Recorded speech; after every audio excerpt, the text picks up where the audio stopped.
I recently moved into my first home, and I'm 4 months pregnant with our first baby. The pregnancy has been incredibly tough. I've been dealing with severe morning sickness, and it got so bad that I passed out, hit my head, and ended up in the hospital for a week. When I finally got home, my husband had allowed his brother's family to move into 2 of our 3 bedrooms. They had been evicted, though I'm not sure why. One room was now a mess, and my office had been tossed into our bedroom, with papers everywhere. The house was a complete wreck: trash, dirty clothes, used diapers. I started to cry. It felt like my husband was no longer the person I married. When I expressed my frustration, he told me it wasn't that bad. I snapped back, saying he should clean out before I woke up. Completely exhausted, I fell asleep for 4 hours. When I woke up to get a drink of water, I realized I couldn't find a single clean glass. They hadn't cleaned anything. Feeling overwhelmed, I started to pick up the dirty dishes and wash them. The next morning, I was trying my best to work, but their kids were crying nonstop and banging on the walls. Their mom was in her room for hours, ignoring them. When my husband got home, he was upset with me for not making his brother's wife feel welcome. He complained about how nothing was done while he was at work, in the same house he hadn't cleaned. That led to a fight where I told him I am too sick to have company and they need to leave. He replied that they were his family and he wouldn't kick them out.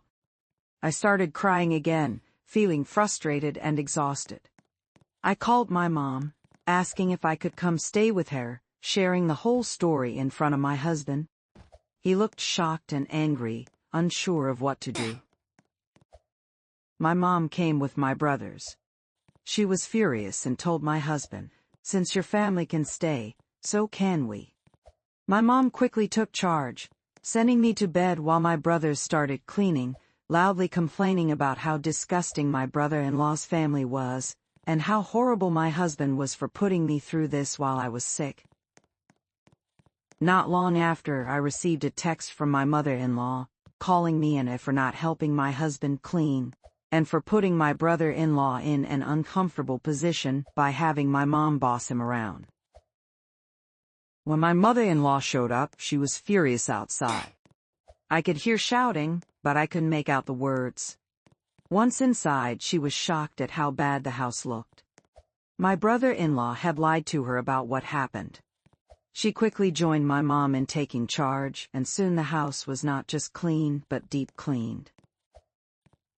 Now, my brother-in-law and his kids are staying with my mother-in-law. She didn't know about the eviction, and was unhappy about it since she had helped them financially a few months ago. My sister-in-law refused to come out of the bedroom, only screaming through the door until her family picked her up. I did talk to my husband. He seemed genuinely remorseful. I asked for some space, and he's currently staying at a hotel. He wants to come by and talk to me tonight. Both my mom and dad are here, and they felt I should have someone with me since I'm sick. They've set up a meal plan where they take turns bringing dinner, which was my mother-in-law's idea. I truly appreciate all the advice and support. When I talked with my husband, it lasted 4 hours and was a tough conversation. He admitted that his brother was only supposed to stay for a couple of nights and thought they would be gone before I got home. He shared that he was scared when he found me after I passed out and has been having nightmares since. He admitted to dumping his frustration onto me when it wasn't my fault and begged for another chance. We're still separated for now, and he plans to stay at my brother's house. We've agreed to go to marriage counseling and individual counseling. He asked if he could come to my doctor's appointments and when the home health nurse comes each night, and I agreed. As for my brother-in-law, his wife admitted to having an affair. She told him she got married too soon and doesn't want the responsibilities of being a mom anymore. I'm shocked by her feelings, especially considering her kids. I'm not sure what will happen next, but I'm just trying to focus on my health and the baby.